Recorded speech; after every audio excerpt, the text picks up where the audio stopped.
What's happening, guys? Welcome back to the channel. This video we're going to be looking at some knife defense stuff. Before we get into that though, I just want to explain that there is no technique during knife fighting that is definitely going to work. More than likely you're still going to get cut or injured. So if somebody pulls a weapon on you and they just want you to give them your stuff, hand over your stuff, because your stuff is replaceable, you aren't replaceable. So we just want to make sure that you understand that before we get started on this. So what I want to go through first is some control positions. You want to be able to get in and control the arm that is holding the weapon. So a couple of ways we can do this. If you take the knife on me, Jazz.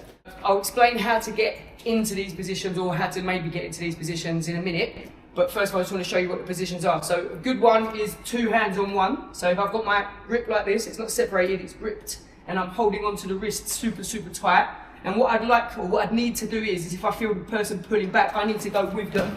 Or if they're pushing, I need to go with them. I don't want to let any of this happen where it can be all moved about. As with all of these, there is a chance that they can strike with the other hand. That's definitely a probability.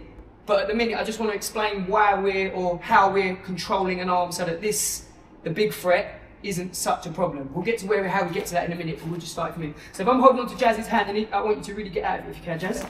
I've got to stay with him, I've got to keep it, I don't want to let him get it. I'm going to keep my head down, because if he is trying to hit me, he's going to be trying to hurt me, and I don't want that to happen. So minimise that as best you can. Don't screw me up like that where he can smash me straight in the face. I'm going to hold it super tight, both hands, wherever he goes, I go. I don't want to let him get his arm through. So that's your first one, 2-on-1.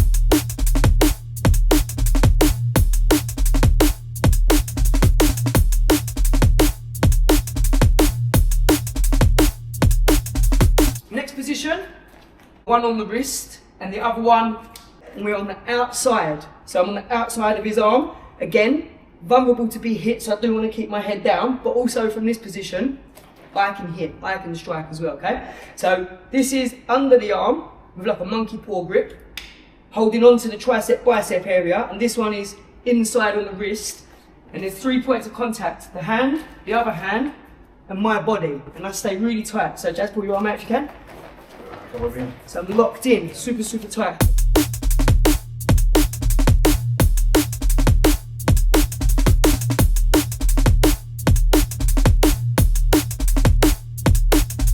The other version of that is just the other way around. So low on the wrist, high on the tricep, but this time I'm on the inside.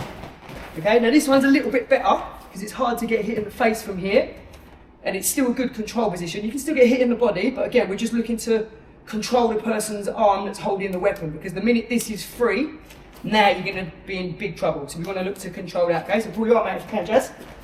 And no matter what he does, I just want to stay with him. I want to stay on him as super tight as I possibly can be.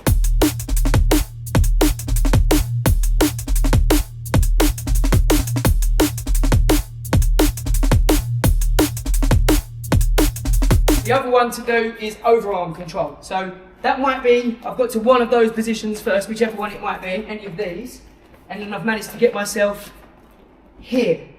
This is probably the safest, better one to be. Again, it's still a risk of being punched by the other hand, but the bigger threat is the knife.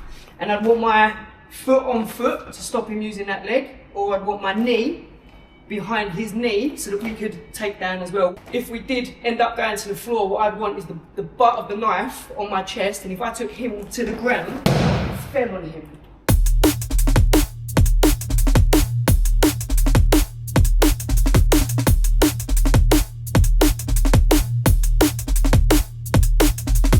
If I've realised the guy's pulled a knife and I put my hands up like this, in this position, so it's a fixed position, we call it a strong V in Krav, there's a chance that if I'm distracting him with words, I could get on him quick, and I might be quick enough to control that. Now, it's not to say that it would work if he was trying to stab me. Now, I might not be quick enough, and the mistake some people make with this is they try to grab like this. Now, if Jazz tries to stab me, my body stab me, go a bit harder, he's going to go through that, and he's going to get me, because I'm trying to grab. We don't want to try and grab. You want a fixed V like this, a fixed V. So when he tries to stab me, I've got a bit of a block. Okay, now obviously if he does that, and he's not just going to do one, he's going to pull back and pull back and pull back. So if I make the decision to attack him before he stabs me, and I move, and then he tries to stab me, I can get on it pretty quick.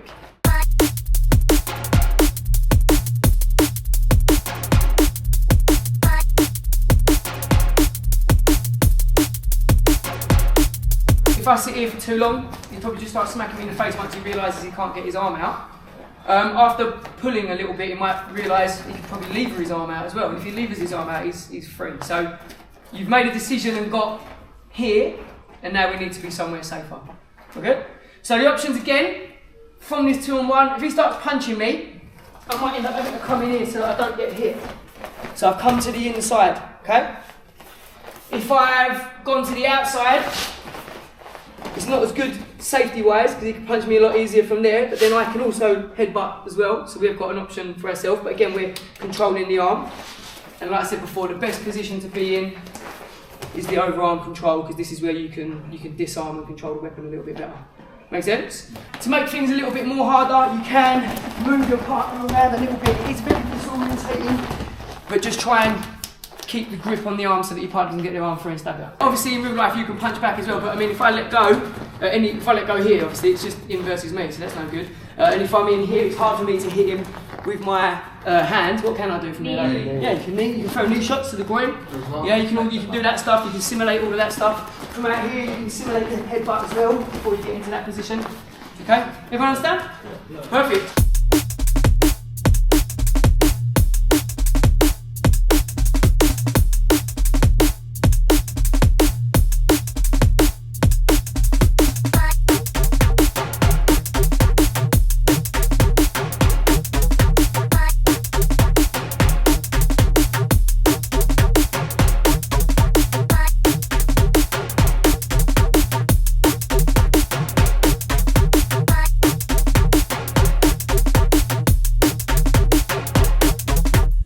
Guys, remember to like, follow, subscribe, hit the socials and drop me a message in the comment section.